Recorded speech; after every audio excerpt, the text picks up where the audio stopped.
Frères et sœurs, nous pouvons nous confier à la Vierge Marie. Je vous salue Marie. Le Seigneur est avec vous. Vous êtes bénie entre toutes les femmes. Jésus, le fruit de vos entrailles, est béni. Sainte Marie, priez pour nous pauvres pécheurs, maintenant et à l'heure de notre mort. Saint Michel Archange et Saint Archange Gabriel et Raphaël. C'est pas facile pour moi de faire une première homélie de fête de paroisse. La fête de paroisse arrive très vite dans ma prise de fonction, donc j'ai pas encore beaucoup de recul. On apprend. Alors j'aurais pu nous dire, notre richesse est pourrie. Notre richesse est pourrie, chers frères et sœurs, je suis désolé. Mais bon, finalement, je me suis dit, c'est peut-être parce que le Seigneur voulait, sur lequel il voulait que j'insiste, le point sur lequel il voulait que j'insiste. Par contre, il y a une très belle autre parole, dans la parole de Dieu qu'on vient d'entendre, celle de Moïse, dans le livre des Nombres. À la fin du passage que nous venons d'entendre, Moïse s'exclame: ah, si le Seigneur pouvait faire de tout le peuple un peuple de prophètes, si le Seigneur pouvait mettre son esprit en eux. Eh bien, ce souhait de Moïse, qu'on retrouve à plusieurs reprises dans l'Ancien Testament, dans la Première Alliance, formulé à plusieurs reprises, eh bien, se réalise en Jésus et se réalise au moment de la Pentecôte. Oui, frères et sœurs, nous sommes tous prophètes. Nous sommes tous prêtres, et nous sommes tous rois, et nous sommes tous prophètes. Nous avons reçu l'Esprit Saint et nous sommes invités à vivre de l'Esprit Saint. Et si finalement il y a quelque chose peut-être pour moi à vous transmettre au début de cette année, de cette première année où je suis avec vous, eh bien, c'est de vous inviter à vivre dans l'Esprit Saint, à vivre avec l'Esprit Saint, à ne pas être simplement des croyants, alors un peu formels, c'est un peu exagéré, mais en tout cas des croyants qui disent simplement je suis croyant et qui concrètement ne transforment pas l'entièreté de leur vie sous la puissance de l'Esprit Saint, ne mettent pas leur vie dans la force de l'Esprit, ne la laissent pas s'imprégner de l'Esprit Saint. C'est d'ailleurs ce qu'on retrouve dans l'épître de Jacques, vous avez entendu, là, tout à l'heure j'ai cité extrait, vos richesses sont pour les riches, vos richesses sont pourries, comme nous sommes dans des pays riches, c'est pour ça que je dis, nos richesses sont pourries. Voilà, elles sont pourries. D'ailleurs, on peut bien tout disparaître.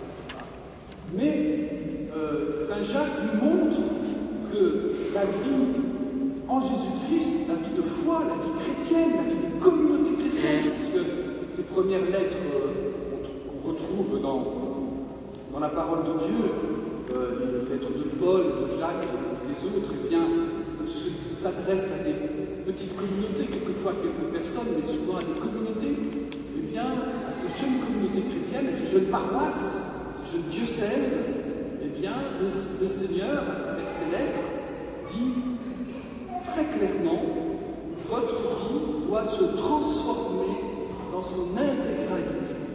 Et pas simplement certains aspects qui vous conviendraient, qui seraient simplement une sorte d'appartenance, qui ferait de la vie dans l'Église une sorte d'appartenance à un club comme il y en a dans d'autres domaines. Voilà, et donc la vie dans l'esprit, c'est une invitation à la conversion permanente. Et en premier lieu, notre vie spirituelle, c'est la même chose, la vie dans l'esprit, vie spirituelle, c'est la même chose, notre vie spirituelle doit être fervente et complète, et en premier lieu, elle doit s'exprimer par une attitude d'adoration envers le Seigneur. Cette adoration doit nous habiter toute notre vie. Nous savons que Dieu est un Père, que nous sommes ses enfants, et cela est énorme, et que nous sommes dans une adoration amoureuse vis-à-vis de lui, non pas craintive, dans le sens négatif du terme, parce que dans la parole de Dieu on en parle de façon positive, la crainte révérentielle, mais là d'une crainte amoureuse, voilà, d'une adoration, de vénérer le Seigneur. Alors ça se vit dans toute notre vie, et de façon particulière célébration de la messe. C'est pour ça que la messe, alors c'est une des raisons pour lesquelles la messe est au centre de la vie des chrétiens. Certains chrétiens, dans les premiers temps de l'Église, dans les temps des persécutions, et encore aujourd'hui, meurent parce qu'ils vont à la messe. Même pour ça. Ils meurent parce qu'on leur empêche d'aller à la messe, et donc ils mesurent, et on a des témoignages antiques qui disent, les bourreaux les menacent, ils disent, mais dis simplement que tu ne peux plus aller à la messe. Ils disent, allez, nous ne pouvons pas ne pas aller à la messe. Ils se meurent pour ça. Parce que la messe, c'est Dieu, c'est le Seigneur qui intervient. C'est l'œuvre de Dieu qui se réalise dans nos vies. Tout est résumé dans la messe. C'est le contact avec Dieu. Nous ne sommes pas distants du Seigneur qui a vécu il y a 2000 ans. Le Seigneur est toujours présent parmi nous par l'action sur l'Esprit Saint, l'Eucharistie, les sacrements en général, l'Eucharistie particulièrement, nous donne de toucher le Seigneur. Donc venons, adorons le Seigneur à la messe, adorons le Seigneur comme nous pouvons aussi dans les adorations eucharistiques. On a dit plusieurs sur la paroisse, ou bien aussi dans d'autres groupes de prière, du moment que cela nous mène dans la vraie foi, l'adoration véritable par Jésus-Christ, avec Jésus et en Jésus. La première attitude, donc, pour la vie spirituelle, la vie dans l'esprit, c'est l'adoration, c'est la prière. Deuxième attitude, c'est le moyen. Le moyen, nous avons comme patronne de la paroisse la Vierge Marie. C'est par Marie que nous sommes invités à cheminer. C'est une richesse de la foi catholique que n'ont pas nos frères protestants. Et c'est une richesse de la foi catholique parce que la foi catholique a en plus beaucoup développé ce compagnonnage de Marie, cette intimité avec Marie que nous pouvons vivre. Même chez nos frères orthodoxes, mais chez nous de façon particulière. Ça s'est développé en particulier un grand saint proche de chez nous, qui est sans doute passé à Luçon, on ne sait rien, je peux vérifier. Mais Salut Marie de Montfort, qui lui, dans son enseignement, propose un cheminement pour aller à Jésus par Marie comme le chemin le plus doux, le plus facile, exigeant certes, mais toute la douceur d'une mère et la Vierge Marie. Aussi, donc dès cette année, je propose qu'on renouvelle la consécration de la paroisse à Jésus par Marie le 9 décembre prochain, c'est l'Immaculée Conception. C'est le 8 décembre, mais c'est décalé d'un jour parce que c'est un dimanche. Donc, ce sera le lundi 9 décembre à la messe de 19h. On consacrera la paroisse de nouveau, on reconsacrera la paroisse à la Vierge Marie. Et tous ceux qui veulent pourront se préparer à vivre une consécration personnelle à travers les 33 jours de Saint Marie de Montfort. Alors, ça se vit chez soi, hein. Alors, pas besoin de venir tous les jours ici, mais les sœurs de Natara vont nous aider. Il y aura une rencontre le 6 novembre au soir pour lancer la démarche de consécration. C'est une démarche très importante parce que ça change nos cœurs, ça change notre manière aussi de voir, de suivre Jésus. Le troisième aspect, c'est que c'est par Marie, c'est dans l'Église, en Église, qu'il faut vivre cette vie spirituelle pour qu'elle soit authentique. Une des caractéristiques de cette paroisse, je le mesure, je l'avais mesuré déjà, mais je le mesure évidemment, une caractéristique de cette paroisse, c'est que c'est la paroisse cathédrale.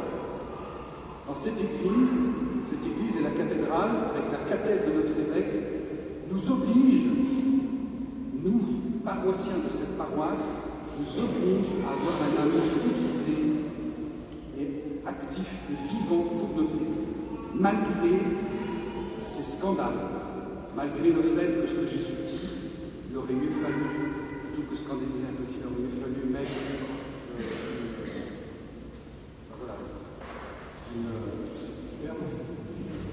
pour tomber, vous me suivez, hein, vous avez suivi l'évangile, vous avez compris. Et donc, malgré cela, l'Église a été venue par Jésus.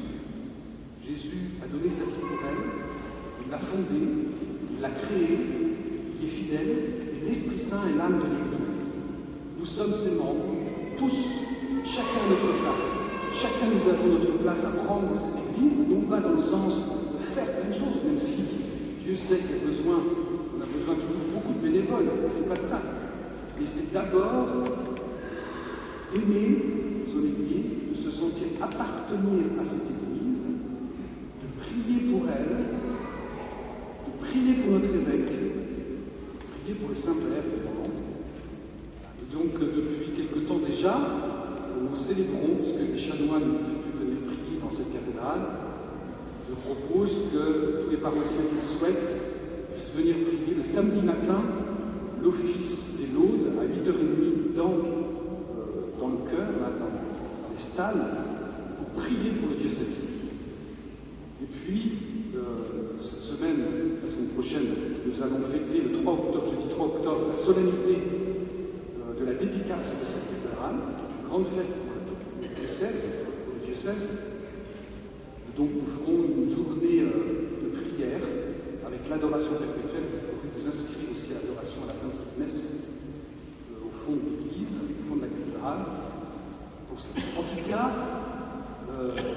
nous avons une vocation spéciale en tant que paroisse de la cathédrale, une vocation spéciale au sein de notre diocèse. Nous devons y répondre.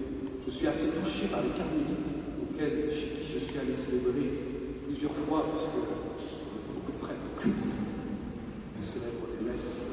Pour les carmélites, c'est important. Je suis très touché par le fait qu'elles ont été fondées pour prier pour le diocèse, à la volonté d'un évêque, et que le don de leur vie, alors j'ai le témoignage de sœurs qui sont décédées, parce que c'est comme ça qu'elles me parlent du don de leur vie, si moi j'en parle pas, elles sont trop discrètes.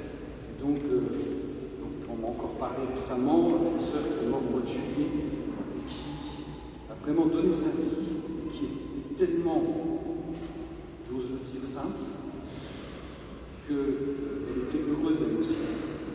C'est touchant de voir cela parce que c'est ce que l'Église doit permettre à l'humanité tout entière, d'aller au ciel et d'être heureux d'y aller. C'est pour nous aussi. Voilà, donc, en Église, donc l'adoration par Marie, à Jésus par Marie, en Église, avec cette vocation spéciale qui est celle de notre paroisse. Le Seigneur nous guidera dans ce chemin. Alors, je pense que j'étais trop long. Bon, parce que voilà. Je voulais simplement vous dire deux, trois petits points vite. L'Évangile nous dit, Jésus nous dit cette belle parole, celui qui n'est pas contre nous est pour nous. Frères et sœurs, soyons ouverts. Ayons le cœur ouvert, personnellement, et en Église, en paroisse, en communauté. Nous ne sommes pas, notre paroisse n'est pas une citadelle au cœur du monde, le monde qui n'aurait rien compris, qui se perd, il nous faudrait nous réfugier dans une citadelle imprenable. Alors bien sûr, le Seigneur nous protège de tout mal. Il nous protège des attaques, même si les fumées de Satan parfois vont aussi dans l'Église. Cependant, il nous faut garder notre maison ouverte. C'est le pape François qui le dira souvent. L'Église doit être une maison ouverte et non une citadelle fermée. Nous devons être ouverts, accueillants à tous, sans jugement sur personne, même sur la qualité de leur foi, même sur leur vie morale, même sur leur manière d'être, leur manière de se détenir, de se comporter. Tout cela ne nous importe bien peu. Ce qui nous intéresse, c'est la personne pour laquelle nous avons un trésor à donner, Jésus, et que nous devons donner dans tout le message chrétien, dans l'intégrité du message chrétien, mais nous devons communiquer. Aussi, évidemment, cette parole de Jésus nous invite au dialogue œcuménique. Je sais qu'il y a des choses qui se font sur notre paroisse dans ce domaine, mais aussi dans l'accueil mutuel entre nous. Je ne connais pas, je n'ai pas encore bien saisi tout ça, mais un accueil mutuel entre nous. Nous avons des origines sans doute différentes, des âges différents, mais l'accueil fraternel, mutuel est fondamental pour que l'Évangile rayonne. Aujourd'hui, c'est le week-end missionnaire dans toute la France et c'est le congrès mission. Cette ouverture à l'évangélisation est absolument nécessaire. Et ça aussi, il nous nous faut demander, si nous ne sommes pas missionnaires encore, il faut demander que le Seigneur nous aider à l'être. Nous avons la chance d'avoir le parcours alpha, qui se présenteront à la fin. Et donc, il faut faire le parcours alpha pour ceux qui ne l'ont pas fait. Le parcours, même si vous croyez que les bons chrétiens, ça fait du bien. Ça nous permet de nous dynamiser. Et puis aussi inviter autour de nous.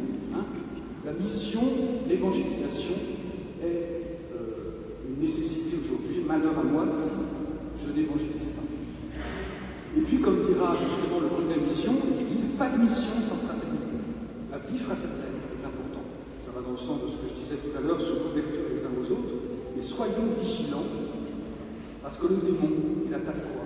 C'est l'unité. Le démon, c'est sa prédilection. Il divise les familles, il divise les communautés paroissiales sont championnes, tous, parfois se laisser prendre par inadvertance. C'est pas volontaire, mais voilà. L'ennemi nous attaque là-dessus sur la communion, une unité fraternelle. Et nous devons donc, de ce fait, être attentifs et tout favoriser pour être dans la communion et se pardonner 77 fois, 7 fois, si c'est nécessaire. C'est pas grave. Voilà, et puis enfin, je termine par cette fête des Saints Archanges, je commence aussi par là, qui nous invite à prendre conscience que nous devons demander la protection du Seigneur pour cheminer les archanges et que nous devons entrer dans le combat des derniers temps. Parce que le royaume de Dieu vient, le Seigneur a besoin de nous, plus que jamais. Alors je ne sais pas ce qu'il va nous demander de faire exactement, mais nous devons prendre conscience que ce combat des derniers temps est un beau combat, c'est le beau combat du ciel, qui permet de faire descendre l'Esprit Saint sur le monde.